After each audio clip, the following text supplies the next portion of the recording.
ইতিহাস ও ঐতিহ্যকে ধারণ করা প্রায় ৫০০ বছরের প্রাচীন একটি গ্রাম বাকেরগঞ্জ উপজেলার চরামদ্দি। আসসালামু আলাইকুম সবাইকে। আমি সুজন আহমেদ। এখন আমি দাঁড়িয়ে আছি মুগা খান জামে মসজিদের সামনে। আজকে আসছি আমরা চরামদ্দি বাজারে। পাখির চোখে দেখানোর চেষ্টা করব এই গ্রামটাকে এবং তুলে ধরবো এর ইতিহাস। আমাদের সঙ্গেই থাকুন, আশা করি ভালো লাগবে। মোগল আমলে ১৬ ও ১৭ শতকের দিকে যখন সমগ্র বাংলায় মুসলিম শাসন পাকাপোক্ত হয়েছে, সেই সময়ে এই গ্রামে মুসলিম শাসনের আবির্ভাব ঘটে। চরামদ্দি গ্রামের ইতিহাস পর্যালোচনা করলে সর্বশেষ বাগল খানের নাম পাওয়া যায়। তৎপরবর্তী বাগল খানের বংশধর অনেক মুসলিম শাসকের নাম পাওয়া যায়। তার মধ্যে জান খান, রূপ খান, আলী খান, মালি খান, তিতা খান, মুগা খান ও আজমত আলী খান উল্লেখযোগ্য। চরামদ্দি গ্রামের নামকরণ সম্পর্কে সঠিক কোনো তথ্য পাওয়া যায় না, তবে ধারণা করা হয় চরের মধ্যবর্তী স্থানে গ্রামটি গড়ে ওঠায় এই গ্রামের নামকরণ হয়েছে চরামদ্দি। আবার কেউ কেউ মনে করেন আমদ্দি নামের সঙ্গে চর শব্দটি মিলে চরামদ্দি নামকরণ হয়েছে। চরামদ্দি গ্রামের এই বাজার মিয়াবাড়ি বাজার নামেই বেশি পরিচিত। চরামদ্দি গ্রামের উর্বর জমিতে ধান চাষ হয় সবচেয়ে বেশি। এছাড়াও ডাল, সরিষা ও শীতকালীন রবি শস্য অধিক উৎপাদিত হয়। এই গ্রামের অধিকাংশ মানুষ কৃষির সাথে যুক্ত থাকলেও ব্যবসা, শিক্ষিত ও শ্রমজীবী মানুষের সংখ্যাও কম নয়। আরামপ্রিয় এই গ্রামের মানুষ সহজ সরল ও অতিথিপরায়ণ। মুগা খান জামে মসজিদ চরকাউয়া গোমা পিচডালা রাস্তার পাশে প্রাচীন মুসলিম স্থাপত্য শিল্পের অন্যতম নিদর্শন। ১৭ শতকের শেষের দিকে প্রায় ৪০০ বছর আগে মুসলিম শাসনামলে স্থাপিত এই মসজিদ স্মরণ করিয়ে দেয় মুসলিম স্থাপত্য ও ঐতিহ্যের কথা।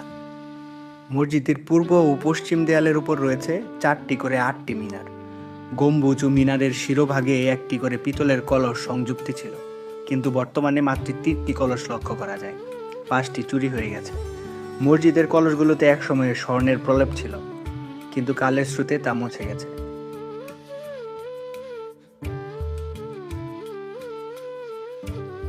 অনিন্দ সুন্দর মসজিদটি ৩ গম্বুজ বিশিষ্ট।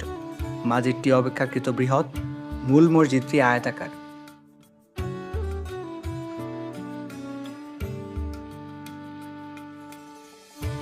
ইট, চুন, সুরকি দিয়ে নির্মিত এই মসজিদটির পূর্ব দিক দিয়ে 3টি খিলাল পথ রয়েছে। দরজার উপরিভাগ অলংকৃত। আলো ও বাতাসের জন্য উত্তর ও দক্ষিণ দিকে 2টি জানালা আছে। মসজিদটির প্রধান আকর্ষণ ভিতরের 4 দেয়ালের মাঝ বরাবর 1 ফুট চওড়া বেড দিয়ে তার ভিতর কোরআনের আয়াত লিপিবদ্ধ করা হয়েছে। সূরা ফাতিহা, ইখলাস, আর রহমান ইত্যাদি প্রকৃত সুন্দরভাবে লিখিত। মসজিদের লেখাটির সাথে মুঘল সম্রাটের স্থাপত্যশৈলীর মিল রয়েছে। ২০০১ সালে মসজিদ সংলগ্ন কোরাতুল কোরআন হাফিজিয়া মাদ্রাসা স্থাপিত হয়। পড়াশোনাকৃত ছোট ছোট বাচ্চাদের কোরআনের ধ্বনিতে মুখরিত হয় চরামদ্দি গ্রাম। এই মসজিদ এই গ্রামের ইতিহাস ও ঐতিহ্যের এক অনন্য উদাহরণ।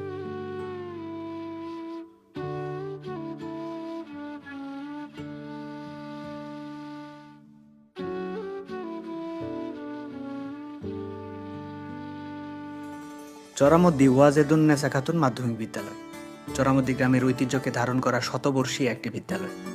গ্রামীণ আবহে সুন্দর শ্যামলিমায় গড়ে ওঠা যুগের পর যুগ ধরে চলমান শিক্ষা বিস্তারের এক উজ্জ্বল নক্ষত্র।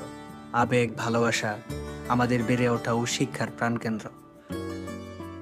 খান ইসমাইল হোসেন চৌধুরীর প্রচেষ্টায় মায়ের নামে বিদ্যালয়টি ১৯২৪ সালে প্রতিষ্ঠিত হয়। জানা যায় প্রতিষ্ঠার পর থেকে ১৯৪৭ সালের দেশভাগের আগ পর্যন্ত বিদ্যালয়টি কলকাতা আলিগড় বিশ্ববিদ্যালয়ের অধীনে ছিল। এটা অস্বীকার করার সুযোগ নেই যে বিদ্যালয়টি জন্মলগ্ন থেকেই এই অঞ্চলের ছোট ছোট ছেলে মেয়েদের মধ্যে শিক্ষার আলো পৌঁছে দিচ্ছে। এসএসসি, জিএসসি পরীক্ষায় শিক্ষার্থীরা মেধার স্বাক্ষর রাখছে। এখান থেকে পড়াশোনা করেই অনেক শিক্ষার্থী দেশের উচ্চতর পর্যায়ে কর্মরত রয়েছে।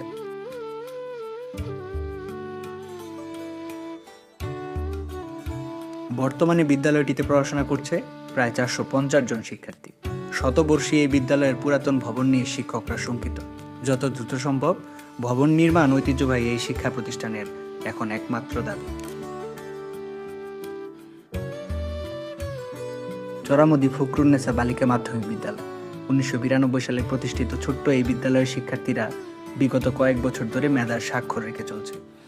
শিক্ষকদের আন্তরিকতা ও শিক্ষার্থীদের ইচ্ছায় বিদ্যালয়টির সাফল্য দিন দিন বৃদ্ধি পাচ্ছে।